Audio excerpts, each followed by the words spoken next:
Okay, did a bit of analysis, and I think it's worth sharing in the video just because we might be able to go a little bit faster than having to go through all the technical details in writing. Okay, this will be the summary you'll get now via email. But I think the interesting part is to look overall, looked at the competition, looked at social media, very clear picture, or very clear picture in terms of the market need. You have Acuvue, I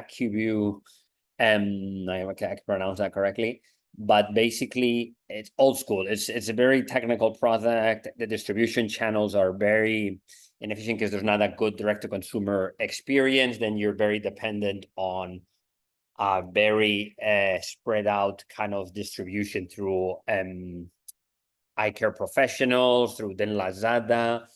It's a bit of a mess. It's similar to the invisible aligners industry where you had Invisalign doing that kind of approach. Then there's a need, I can understand. Also comparing prices, I could see from the document, created additional versions of the document you send me. Okay, but I can see the pricing is quite different.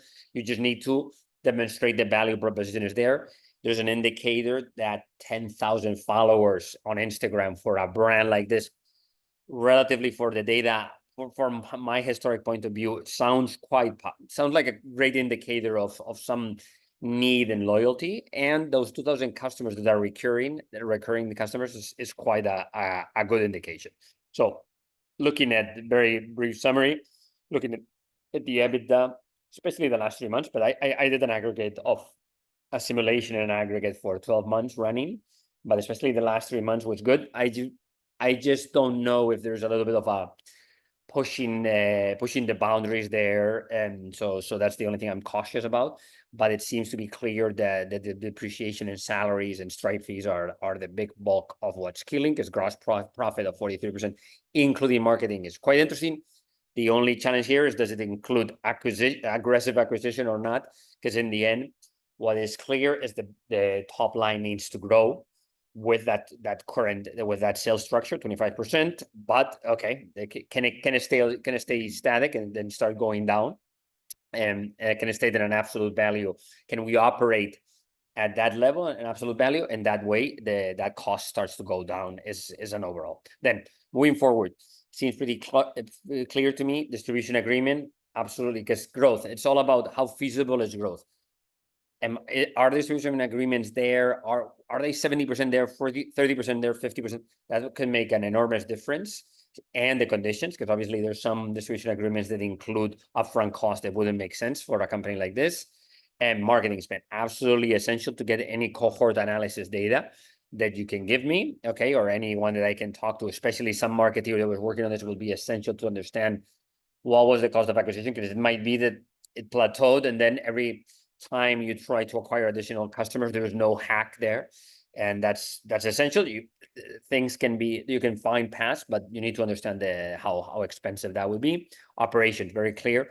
All of that cost, all of the I think it's monthly 24,000 in wages and salaries, plus directorship, plus CPF. Okay, we're talking about 34,700. What was the structure? What people were there? And what impact were they having? Are they necessary, or can we run much leaner operations and still delivery, and then focus on the growth hacking? And that would be absolutely essential. And then servicing the debt, and that part, Alex, you'll know much better. But what is the impact of servicing the debt going to be for us? I think that's essential. So beyond that, I wanted to add an element that is, when you look at the P&L right now, hey, it looked quite good, but let's not forget that in April, this thing stopped. Now, the company, when you look online, basically temporarily closed. On social media, this is not great. It would be amazing if the customer would come back automatically, but I think these are the two things to test before jumping on or ramping up this business again.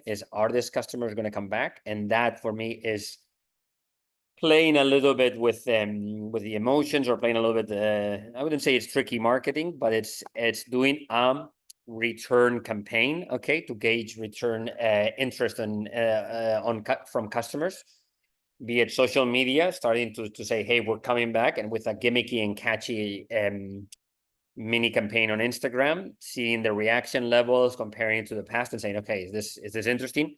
And then direct contact, very clear. Database of customers, what contacts do we have? Do we have their Instagram handle? Do we have their email? Do we have their WhatsApp? And a guerrilla kind of effort of going and contacting them. I would say guerrilla because you need to understand if it's, I mean, you can blast, you know, and try to just blast a bunch of stuff. But generally, especially I would target the example here for me that I'm going to use is Wonder Fruits, the music festival and Bang in Thailand. They are really good at sending messages, making people feel special, making people feel like, hey, you've been this year and that year and this, so we're offering you a special entry. So I think this is absolutely key. Call to action. Hey, we have a special promo, 50% off the first this. Just tell us if you're interested, because we're only going to reserve it. We have stock only for a specific amount of people, and we want it to be you.